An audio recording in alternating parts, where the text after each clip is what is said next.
Ruth chapter 1. In the days when the judges ruled, there was a famine in the land, and a man from Bethlehem in Judah, together with his wife and 2 sons, went to live for a while in the country of Moab. The man's name was Elimelech, his wife's name Naomi, and the names of his 2 sons were Mahlon and Chilion.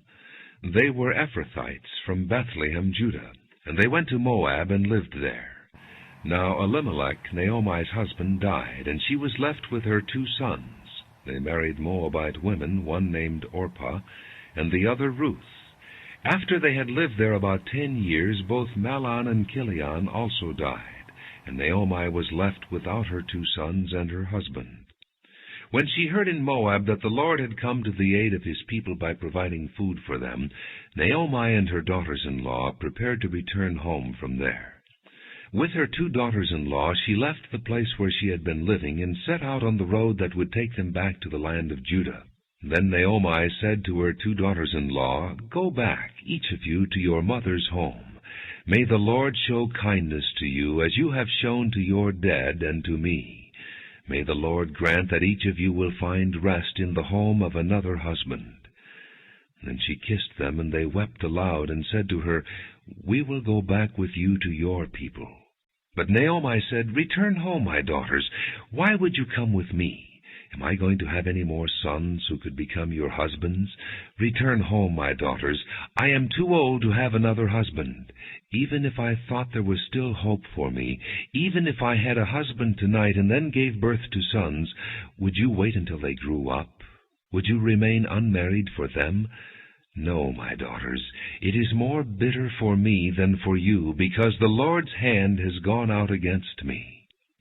At this they wept again. Then Orpah kissed her mother-in-law goodbye, but Ruth clung to her. "Look," said Naomi, "your sister-in-law is going back to her people and her gods. Go back with her." But Ruth replied, "Don't urge me to leave you or to turn back from you. Where you go, I will go, and where you stay, I will stay. Your people will be my people, and your God my God. Where you die, I will die, and there I will be buried. May the Lord deal with me, be it ever so severely, if anything but death separates you and me." When Naomi realized that Ruth was determined to go with her, she stopped urging her. So the 2 women went on until they came to Bethlehem. When they arrived in Bethlehem, the whole town was stirred because of them, and the women exclaimed, "Can this be Naomi?" "Don't call me Naomi," she told them. "Call me Merah, because the Almighty has made my life very bitter. I went away full, but the Lord has brought me back empty. Why call me Naomi? The Lord has afflicted me. The Almighty has brought misfortune upon me." So Naomi returned from Moab, accompanied by Ruth the Moabitess, her daughter-in-law, arriving in Bethlehem as the barley harvest was beginning. Ruth chapter 2. Now Naomi had a relative on her husband's side from the clan of Elimelech, a man of standing, whose name was Boaz. And Ruth the Moabitess said to Naomi, "Let me go to the fields and pick up the leftover grain behind anyone in whose eyes I find favor." Naomi said to her, "Go ahead, my daughter." So she went out and began to glean in the fields behind the harvesters. As it turned out, she found herself working in a field belonging to Boaz, who was from the clan of Elimelech.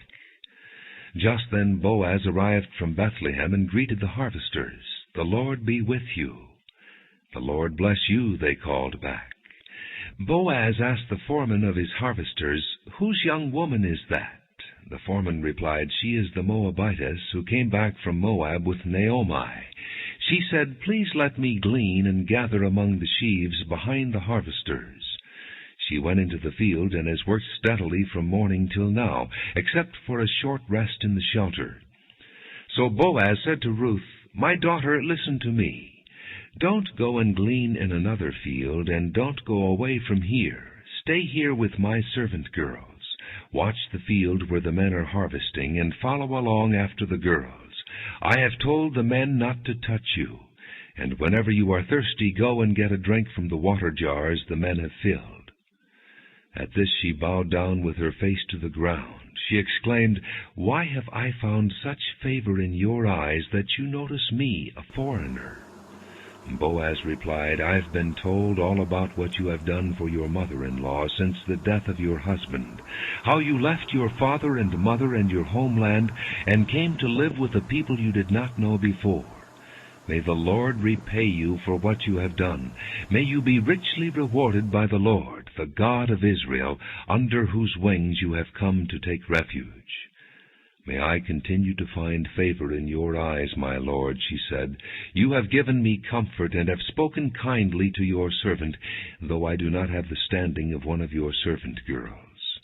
At mealtime Boaz said to her, "Come over here, have some bread and dip it in the wine vinegar." When she sat down with the harvesters, he offered her some roasted grain. She ate all she wanted and had some left over. As she got up to glean, Boaz gave orders to his men, "Even if she gathers among the sheaves, don't embarrass her. Rather pull out some stalks for her from the bundles and leave them for her to pick up, and don't rebuke her." So Ruth gleaned in the field until evening. Then she threshed the barley she had gathered, and it amounted to about an ephah. She carried it back to town, and her mother-in-law saw how much she had gathered. Ruth also brought out and gave her what she had left over after she had eaten enough. Her mother-in-law asked her, "Where did you glean today? Where did you work? Blessed be the man who took notice of you." Then Ruth told her mother-in-law about the one at whose place she had been working. "The name of the man I worked with today is Boaz," she said. "The Lord bless him," Naomi said to her daughter-in-law.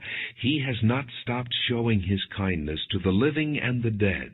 She added, "That man is our close relative. He is one of our kinsman redeemers." Then Ruth the Moabitess said, "He even said to me, 'Stay with my workers until they finish harvesting all my grain.'" Naomi said to Ruth her daughter-in-law, "It will be good for you, my daughter, to go with his girls, because in someone else's field you might be harmed." So Ruth stayed close to the servant girls of Boaz to glean until the barley and wheat harvests were finished, and she lived with her mother-in-law. Ruth chapter 3. One day Naomi, her mother-in-law, said to her, "My daughter, should I not try to find a home for you where you will be well provided for? Is not Boaz, with whose servant girls you have been, a kinsman of ours? Tonight he will be winnowing barley on the threshing floor. Wash and perfume yourself, and put on your best clothes. Then go down to the threshing floor, but don't let him know you are there until he has finished eating and drinking. When he lies down, note the place where he is lying.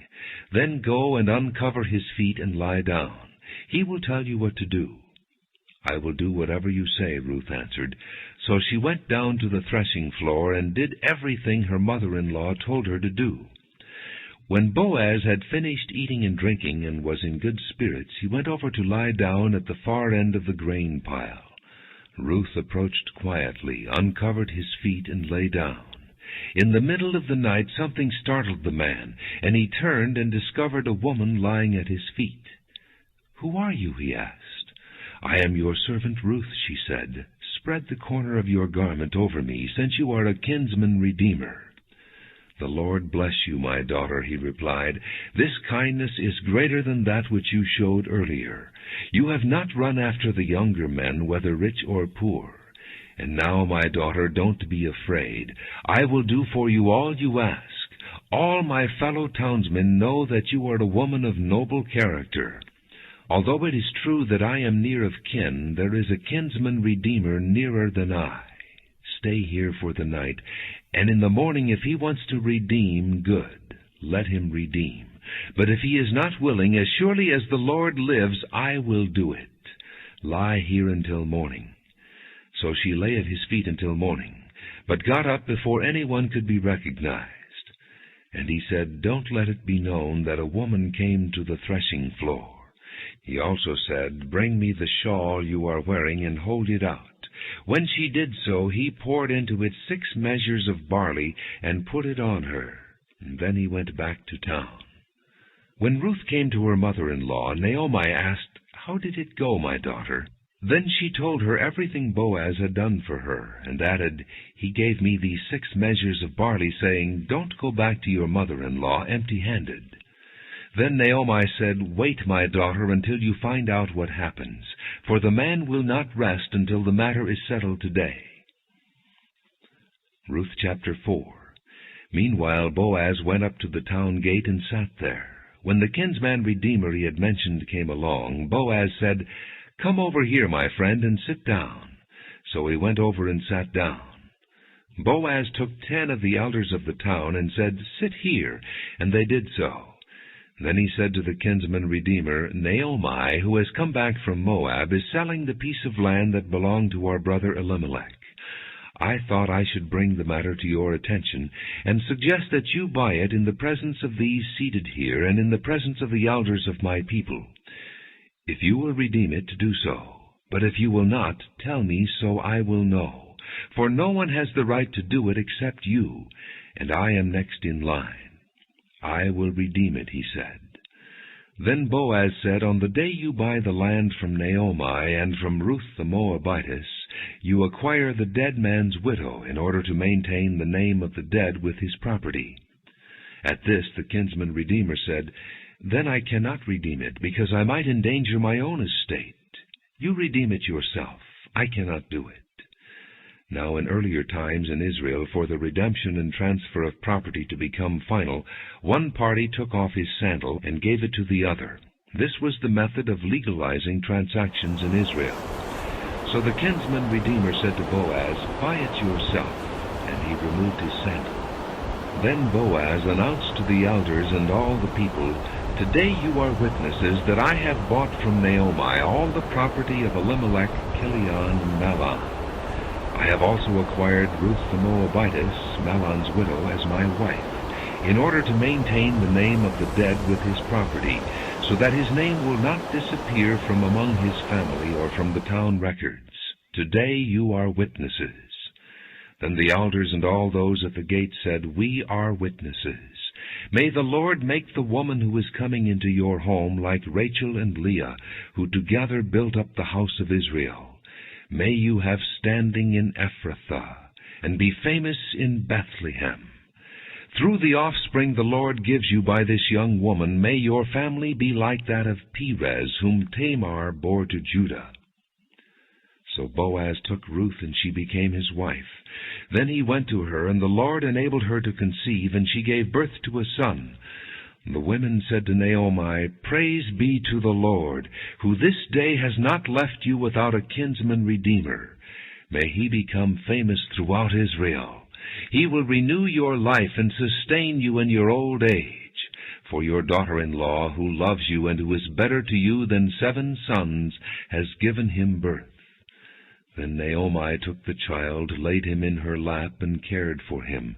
The women living there said, "Naomi has a son," and they named him Obed. He was the father of Jesse, the father of David. This then is the family line of Perez. Perez was the father of Hezron, Hezron the father of Ram, Ram the father of Amminadab, Amminadab the father of Nahshon, Nahshon the father of Salmon, Salmon the father of Boaz, Boaz the father of Obed, Obed the father of Jesse, and Jesse the father of David.